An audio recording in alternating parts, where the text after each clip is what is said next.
As questions loom over the safety of surgical mesh in the UK, we've come to Cincinnati in the United States. Dr. Krista Armit is one of the world's leading experts in plastic materials.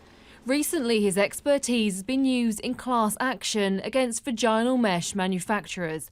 He's helped 9,000 women settle out of court by arguing that the plastic in the controversial implants is not safe.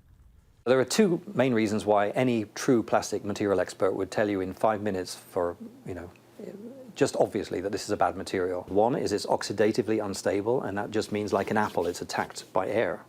So it's not going to last long enough in the body. So that's a knockout criteria right there, because it's just going to fail. It's going to go brittle and fall into pieces.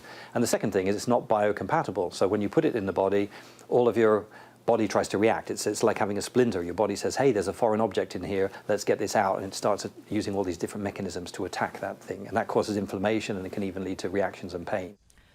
Polypropylene mesh has been commonly used to treat incontinence and prolapse in women for decades and is used in hernia repair. You can really see, can't you, the jagged edges? You can. They're remarkably jagged, and you feel them with your fingers. People react differently to mesh, as no immune system is the same. But there's also a notable lack of studies looking into the problem. While the surgery can be successful, it can also cause life-changing complications, including chronic pain. If you had a nerve that had grown through there, that would be squashed, and then you'd feel that. Dr. Krista Armit believes that essentially mesh degrades in the body. I see an absolute disregard for proper testing. So the testing done on this is way less than you would see even on a vacuum cleaner or a washing machine or a dishwasher or any of those materials.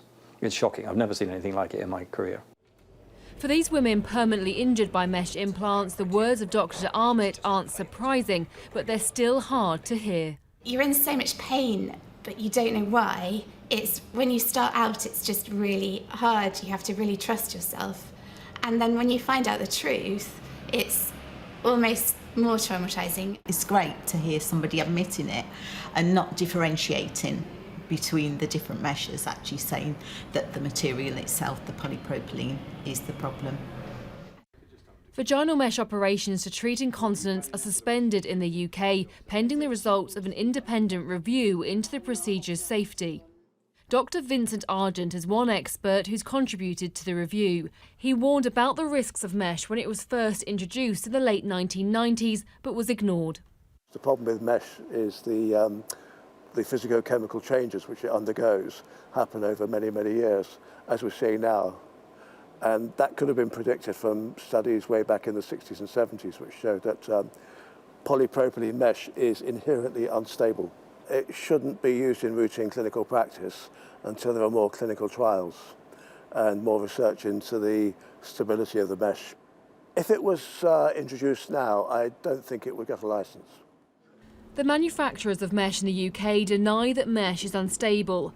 Boston Scientific told Sky News, "We are dedicated to using quality materials in all of our medical products, and we have done extensive testing to establish the safety of our materials." Polypropylene is long studied and well supported as a material for use in mesh, which has been used in millions of patients and by surgeons worldwide. But Dr. Armit says his research shows otherwise.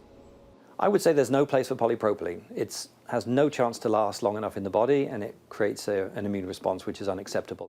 The data is there, the arguments are absolutely clear. Any true expert in plastics will tell you this is an unsuitable material, and yet action's not being taken as quickly as it should be. I've been reporting on vaginal mesh for 4 years, and this is the first time we've been able to find out more about the material itself. If Dr. Armit is right and polypropylene isn't safe, this could have huge consequences. We've shared his evidence with the review team here in the UK, who will decide if vaginal mesh implants will again be used in surgery or be banned indefinitely. Charlotte Lomas, Sky News.